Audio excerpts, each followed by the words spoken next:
Soy una mamá sobreprotectora y mi hija me odia por eso, pero hay una razón detrás de mi miedo. Me llamo Isabela, tengo 47 años, soy profesora de química en una secundaria, y soy mamá de una adolescente de 13 años llamada María. Ella es mi mayor orgullo, pero también mi mayor miedo. Quiero contar un poco de mi historia para que se entienda el porqué de mis decisiones. Desde niña, mi vida no fue fácil. Pasé hambre, carencias, y lo peor, mi propio padre, la persona que debería haberme protegido, fue quien me destruyó. Durante años guardé silencio por miedo, vergüenza, y porque sabía que mi familia nunca me iba a creer. Y no me equivoqué. Cuando cumplí 15 años, junté valor, hablé y denuncié. Tal como imaginaba, toda mi familia me dio la espalda. Me quedé sola. O eso pensé, porque mi mejor amiga de la escuela, Estela, y su familia me abrieron las puertas de su casa. Ellos fueron mi refugio, los que me acompañaron en la denuncia, los que me decían todos los días, vos no tenés la culpa. Sin ellos, no sé dónde estaría. Trabajé desde muy chica, cuidando niños, limpiando casas,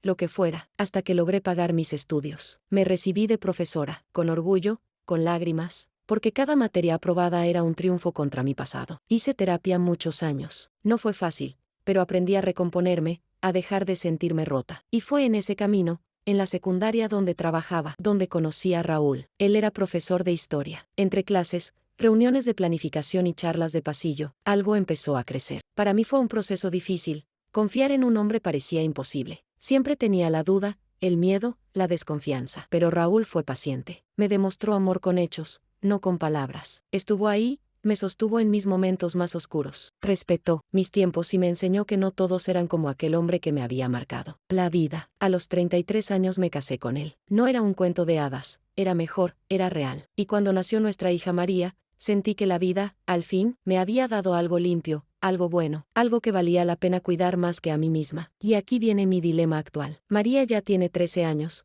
está en plena adolescencia, y como cualquier chica de su edad quiere hacer cosas normales, pijamadas con amigas, quedarse a dormir en otra casa, salir un poco más libre. Pero yo no puedo dejarla. No puedo dormir tranquila sabiendo que está fuera de mi vista. Me aterra pensar que algo le pueda pasar, que alguien le haga lo mismo que me hicieron a mí. Ella me dice que soy injusta, que soy la peor mamá, que todas sus amigas pueden y ella no. Me grita que la trato como a una niña chiquita, y a veces llora. Y cada vez que la veo así, me siento la peor madre del mundo, porque no quiero que viva con resentimiento hacia mí. Sé que Raúl intenta mediar. Me dice, Isa, no podemos criarla en una burbuja. Tenemos que confiar también en ella. Pero yo lo miro con miedo y le respondo. ¿Y si le pasa lo mismo que a mí? Yo no podría soportarlo. Él suspira, me acaricia la mano, pero no insiste. Sabe lo profundo que es mi dolor. Lo que pasa es que María no sabe toda mi historia. Nunca se la conté. Ella sabe que mi infancia fue dura, que no tuve el apoyo de mi familia, que trabajé mucho para estudiar, pero no sabe lo peor. Y cada vez que me desafía con sus ganas de libertad, pienso,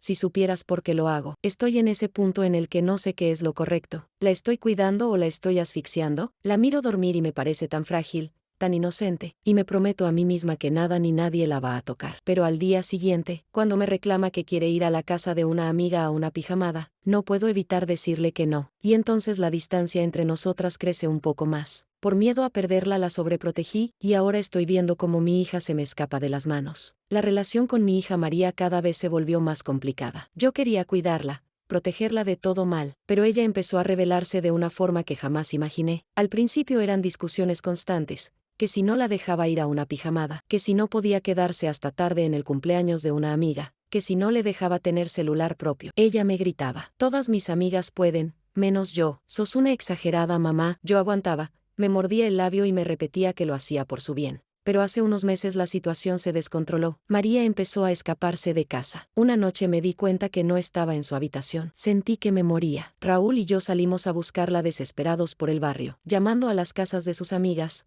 pero ninguna sabía nada. A las 3 de la mañana apareció, entrando por la ventana como si nada. Le grité, lloré, intenté abrazarla, pero ella me apartó con frialdad. No necesito una carcelera, necesito una mamá normal. Después de eso las cosas empeoraron. María empezó a juntarse con chicas mayores que ella, con mala fama en la escuela. Faltaba a clases, sus notas bajaron en picada, y la directora me llamó para decirme que la habían sorprendido, fumando detrás del colegio. Yo me sentía culpable, pero también aterrada. Cada vez que intentaba hablar con ella, me respondía con insultos o silencio. Y entonces descubrí algo peor. Una tarde, algo en mi corazón me decía que lo hiciera y lo hice. Revisé su computadora, y fue allí donde encontré conversaciones en redes sociales. María estaba hablando con un hombre de 22 años, un completo desconocido. Él le escribía cosas como: vos sos diferente, madura, no como las de tu edad. Yo te entiendo más que tu mamá. Yo sí quiero darte la libertad que ella te niega. Cuando cumplas 15 te prometo que vamos a viajar juntos. Yo te voy a cuidar como nadie lo hizo. Sentí que el estómago se me revolvía. Le estaba prometiendo el cielo y las estrellas a una niña de 13 años. Y lo peor, ella le respondía con corazones, con frases como: sos el único que me entiende. Esa noche me encerré en el baño y lloré hasta que me dolió la garganta. Raúl golpeaba la puerta, me pedía que saliera, pero yo no podía. Todo lo que temí durante años estaba pasando. Mi hija estaba en riesgo, justo como yo de niña. No sabía si contarle a María que había leído sus mensajes. No sabía si enfrentar al hombre, denunciarlo, o cómo reaccionar, sin que mi hija me odiara. Más, lo único que tenía claro era que ese hombre no buscaba nada bueno. Ahora vivo con miedo. Cada vez que María agarra el celular y sonríe, siento que me estoy volviendo loca. Raúl me dice que hay que actuar con inteligencia, que tenemos que denunciar, que no podemos dejarla sola. Pero yo siento que ya la perdí, que mi hija prefiere confiar en un desconocido que en su propia madre. Me pregunto si todo esto es culpa mía, si mi obsesión por cuidarla la empujó directo a los brazos de alguien que puede lastimarla. Tengo miedo. Miedo de que me odie para siempre. Miedo de que un día no regrese a casa. Miedo de que su historia termine como la mía, o peor. El día que le conté a mi hija mi historia y todo cambió. Después de descubrir los mensajes con ese hombre mayor, sentí que el mundo se me venía abajo. No dormía, no comía, y cada vez que veía a María encerrada con el celular en la mano, mi corazón latía tan fuerte que parecía que iba a salirse del pecho. Una noche, después de otra discusión en la que me gritó que yo no la dejaba vivir, me derrumbé, me senté en la mesa de la cocina y le dije: María, tenemos que hablar. Pero esta vez quiero que me escuches hasta el final. No me interrumpas, por favor. Ella me miró con fastidio, cruzando los brazos, pero aceptó. Respiré hondo. Sentía que el aire me faltaba. Y entonces le conté todo. Le hablé de mi niñez, de las carencias, del hambre, y de lo peor, lo que me hizo mi progenitor. Le dije cómo a los 15 años tuve el valor de denunciarlo aunque toda mi familia me diera la espalda. Cómo terminé viviendo en la casa de mi amiga Estela y su familia, que me salvaron. Cómo trabajé limpiando casas y cuidando niños para pagarme los estudios. Cómo la terapia me sostuvo durante años cuando sentía que mi vida no tenía sentido. María al principio estaba seria, casi incrédula. Pero cuando le dije: mi propio padre me robó la inocencia. Por eso te cuido tanto, porque no quiero que nadie jamás te haga lo que me hicieron a mí. Vi cómo sus ojos se llenaban de lágrimas. Yo también lloraba, temblaba, pero no me detuve. Le conté cómo conocí a su papá, cómo él me ayudó a volver a confiar, y cómo el día que ella nació juré que nada ni nadie la lastimaría. Cuando terminé, había un silencio pesado. María se levantó, se acercó a mí y me abrazó con una fuerza que jamás había sentido de ella. Lloraba desconsoladamente en mi hombro y me decía: mamá,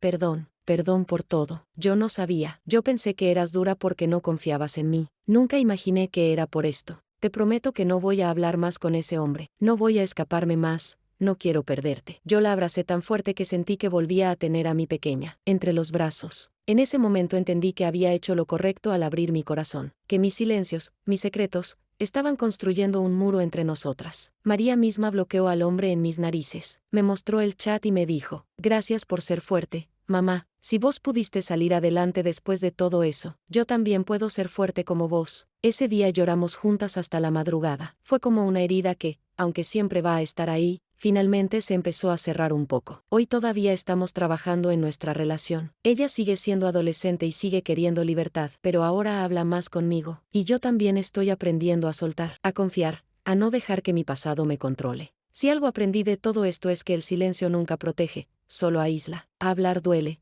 pero sana. Me siento orgullosa de haber criado a una hija que, a pesar de sus errores, tuvo la valentía de mirarme a los ojos y elegirme como su refugio. Después de aquella noche en que le conté mi verdad y María me abrazó con todo su corazón, sentí que un peso enorme se levantaba de mi espalda. Pero también entendí que sola no podía reparar todo el daño, ni el mío ni el que ya empezaba a marcar la relación con mi hija. Fue entonces que Raúl me dijo una frase que me quedó grabada: Isa, ya diste el paso más difícil, hablar. Ahora nos toca aprender juntos a sanar. Así fue como decidimos empezar terapia familiar. Al principio María se mostró incómoda, con esa típica rebeldía de adolescente. ¿Y qué? ¿Vamos a contarle a una extraña todos nuestros problemas? Pero después de la primera sesión, donde la psicóloga nos dijo: aquí no hay culpables, Solo personas que necesitan escucharse de verdad. La tensión empezó a bajar. En esas sesiones, María pudo decirme lo que sentía, que muchas veces pensó que yo no confiaba en ella, que se sintió encerrada, sofocada. Yo lloré, porque nunca fue falta de confianza en ella, sino miedo a repetir mi historia. La psicóloga la ayudó a entenderlo. También trabajamos mucho con Raúl. Él admitió que, aunque intentaba mediar, a veces no sabía cómo sostenernos a las dos sin quebrarse él mismo. Fue valioso escucharlo,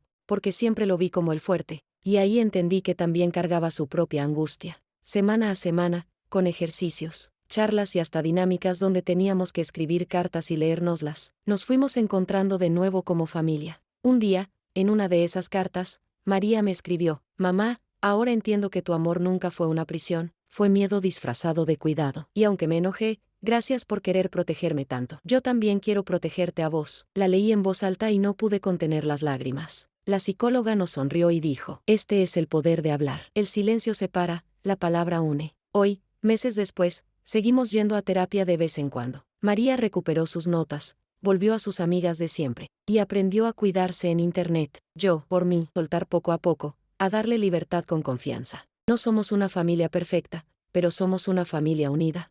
Entendí que contar mi historia no me hizo débil frente a mi hija, me hizo más fuerte. Porque el pasado no se borra, pero cuando se comparte, deja de ser una cadena y se convierte en un puente.